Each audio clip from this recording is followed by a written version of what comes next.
Yo les postes, bienvenue dans cette nouvelle vidéo les postos. Avant de commencer cette nouvelle vidéo, zofoot.com, le site de maillots de foot pas cher, tous les maillots 2022-2023 de tous vos équipes préférées, domicile, extérieur, maillots third sont disponibles, ainsi que des maillots NBA, des maillots Formule 1, des chaussures, des doudounes, des survêtements de tous vos clubs préférés, ainsi que des chaussettes, des shorts de foot, même des doudounes hors football sont disponibles les postos. Site complètement incroyable. Le nouveau maillot third du Paris Saint-Germain ici présent est disponible, qualité exceptionnelle les postos, vraiment un site incroyable. En plus d'être un site incroyable et exceptionnel les postos, ça ne s'arrête pas là. Maintenant, profitez de moins 15% avec le code promo Sacha15. C'est terminé les moins 10%, on passe de moins 10 à moins 15% avec le code promo Sacha15. En plus des moins 15% avec le code promo Sacha15, vous avez une offre promotionnelle exceptionnelle pour le... Voilà les postos, zofoot.com, moins 15% avec le code promo Sacha15. Tous les maillots domicile, extérieur et third de tous vos équipes préférées sont disponibles. Tous les maillots et survêtements de tous les championnats du monde sont disponibles. Des maillots Formule 1, des maillots NBA, des survêtements NBA, des chaussures de foot. Tout est disponible les postos, tout est en lien en description, toutes les informations, foncez. Les postos, on commence cette vidéo à parler du mercato, le mercato parisien. Va-t-il y avoir un renfort avant le 1er février prochain? On a vu que le Paris Saint-Germain est incapable de terminer un match sans prendre de but. Le PSG, 2 matchs sans prendre de but, je crois que ça fait très longtemps que c'est pas arrivé. Mais là, l'objectif, c'est de terminer un match sans prendre de but, de faire un clean sheet. Et même contre Châteauroux, 15e de National, 3e division, nous en sommes pas capables. Mais on vient nous expliquer, on vient nous dire qu'il n'y a pas besoin de mercato, qu'on n'a pas besoin de renfort en défense, qu'on n'a pas besoin de renfort en attaque, au milieu. Alors, après le match vu contre Châteauroux, peut-être que Warren Emery pourrait dépanner au milieu de terrain, même plus que dépanner, et Garbi offensivement. Mais en défense, tu vois très bien que tu as besoin d'un renfort. Faudra pas venir pleurer le 8 mars. Que Galtier t'explique, alors que c'est lui-même qui pleurait au mois d'août et au mois de septembre, surtout quand il n'y avait pas eu Skriniar qui est arrivé. Non, après il a changé d'avis. Au mois de décembre, même au mois de janvier, il nous dit on n'a pas besoin de renfort. Nous avons un phénomène, El Shaddai Bichabou, en 2 matchs, ça a été complètement catastrophique, nullissime, et on va encore mettre l'excuse de l'âge. Très clairement, tu as un Marquinhos pas au niveau, un Ramos pas au niveau, un Kipembe qui est encore blessé, on ne sait pas quand il va revenir, mais tu n'as pas besoin de renfort. Très clairement, c'est de la compétence. C'est de l'incompétence de la part de M. Campos, de la part de M. Nasser Al-Khelaifi et de la part de M. Galtier. Mais qui est le premier responsable? C'est le patron, c'est le propriétaire. C'est lui qui met en place toutes ces personnes-là incompétentes. Donc c'est lui le premier responsable. Très clairement, c'est lui le premier responsable. Après, que les joueurs ne foutent rien sur le terrain, c'est pas leur faute à 100%. On va dire peut-être à 60%, parce qu'il faut quand même que le directeur sportif, le coach et le président donnent envie à ces joueurs de se bouger le cul. Et là, on verra contre Rennes, on verra contre l'AS Monaco, on verra contre Marseille, qu'est-ce que le PSG peut faire contre le Bayern. Après, je crois que Marseille, c'est entre les 2 matchs, les 2 matchs aller-retour. Mais Rennes et Monaco, ce sera vraiment 2 bons tests. Et on pourra voir très clairement quelques jours avant le match contre le Bayern, qu'est-ce que le PSG peut faire? Très clairement, pour l'instant, pas grand-chose. Quoi qu'il en soit, apparemment, le Paris Saint-Germain est plus concentré déjà sur la saison prochaine que sur cette année. Alors que rien nous garantit que le PSG va être champion de France. Marseille et Lens arrivent très vite derrière. On a vu aussi qu'il y aura un match test contre Lille qui revient bien, donc ça va être un test aussi. Mais rien nous dit qu'on va être champion de France, rien nous dit qu'on va gagner la Coupe de France, et rien nous dit qu'on va se qualifier pour l'écart. Mais très clairement, le PSG déjà pense au prochain mercato estival, qui sera certainement très animé. Certaines stars pourraient partir.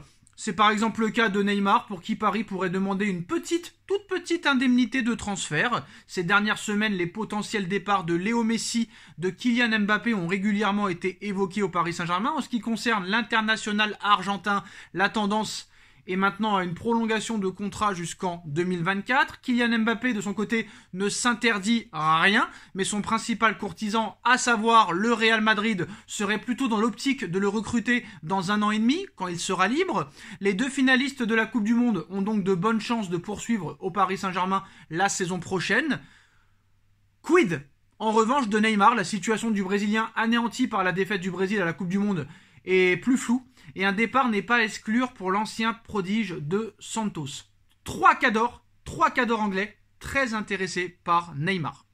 Selon les informations du site firayes.net, un départ de Neymar est de plus en plus probable l'été prochain. Le Paris Saint-Germain ne s'opposera pas à un transfert de la star brésilienne qui intéresse plusieurs cadors européens dans l'optique de la saison prochaine. Le média espagnol dévoile que Chelsea est toujours aussi captivé par l'international brésilien, au même titre que Newcastle, le nouveau riche de la Première Ligue, qui réussit une saison incroyable et aimerait donner encore davantage d'envergure à son nouveau projet saoudien l'été prochain avec une recrue phare. Peut-être que Newcastle participera à la Ligue des Champions. Neymar, ami très proche de Bruno Guimaraes, qui évolue chez les Magpies, et le joueur parfait pour Newcastle qui pourrait également être confronté à la concurrence inattendue de Manchester City qui pourrait être intéressé par Neymar Junior, surtout si Bernardo Silva s'en va, qui surveille le dossier aussi de près.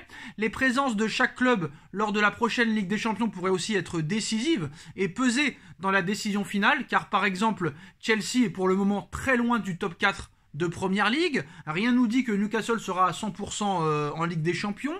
Les clubs intéressés par Neymar ne manquent pas, mais quelles seront les exigences financières du Paris Saint-Germain dans ce dossier? L'été dernier, le club de la capitale avait fixé le prix de Neymar à 150 millions d'euros, à ce prix difficile pour les clubs intéressés de s'aligner. L'été prochain, en revanche, la facture sera beaucoup moins salée pour s'attacher les services de l'ancien attaquant du FC Barcelone, puisque le média croit savoir que le Paris Saint-Germain va considérablement baisser ses exigences dans le but de favoriser un départ de Neymar. Luis Campos et Nasser Al-Khelaifi pourraient se satisfaire d'une offre de seulement 50 millions d'euros, une sacrée décote, on va dire, pour le joueur le plus cher de l'histoire du football.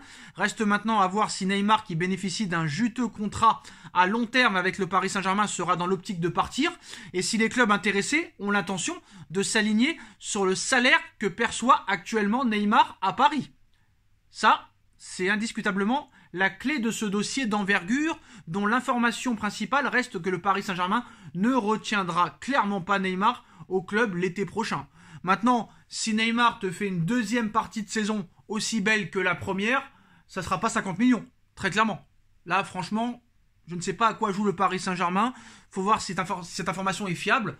Mais si Neymar fait les mêmes performances qu'en première partie de saison, il est impensable que le PSG le vende pour 50 millions d'euros. Je pense qu'il faudra aller quand même au moins à 80. Après, je pense que le PSG veut peut-être se libérer de son salaire énormissime de 30 millions d'euros jusqu'en 2027. Après, je vois mal Neymar décider de partir, surtout en Angleterre, alors qu'il est dans un confort incroyable au Paris Saint-Germain, où on le laisse faire absolument ce qu'il veut. Donc ça se passera pas comme ça à Chelsea, ça se passera pas comme ça à Newcastle, et encore moins à Manchester City. Par contre, la question qu'il faut se poser, c'est qu'apparemment Guardiola pense pouvoir très clairement faire quelque chose de Neymar. Et on a vu que Neymar, quand même, on va pas se mentir, c'est vrai qu'il est un petit peu énervant quand il reste 3 heures au sol, quand il simule. Mais voilà, la première partie de saison est irréprochable. Mais il nous a fait tellement galérer depuis 2017, même si les 2 premières saisons ont été correctes, la suite a été catastrophique, les comportements, l'hygiène de vie catastrophique, les fêtes, les festivals, les carnavals, les anniversaires, ça n'a pas arrêté.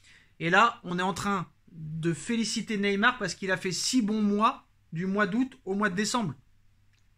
Mais depuis 2017 à 2022, nous avons été extrêmement déçus. Donc à un moment donné, voilà, il arrive sur ses 31 ans, il aura 31 ans dans un mois, jour pour jour, et le PSG sait très bien que Neymar ne sera pas un joueur qui continuera jusqu'à 40 ans. Mais je vois mal aussi Neymar vouloir partir. Alors s'il veut partir, Neymar, ce sera peut-être dans un autre championnat, mais j'ai du mal à croire que Neymar puisse aller en Angleterre. Avec le rythme et l'intensité qu'il y a, le mec va très vite se retrouver à l'hôpital.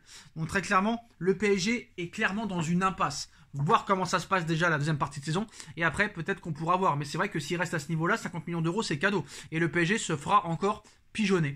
Voilà les postos, c'est la fin de cette vidéo. Dites-moi en commentaire ce que vous en pensez. On like, on partage, on commente, on s'abonne. Et on se retrouve très vite pour une nouvelle vidéo. Tchuss.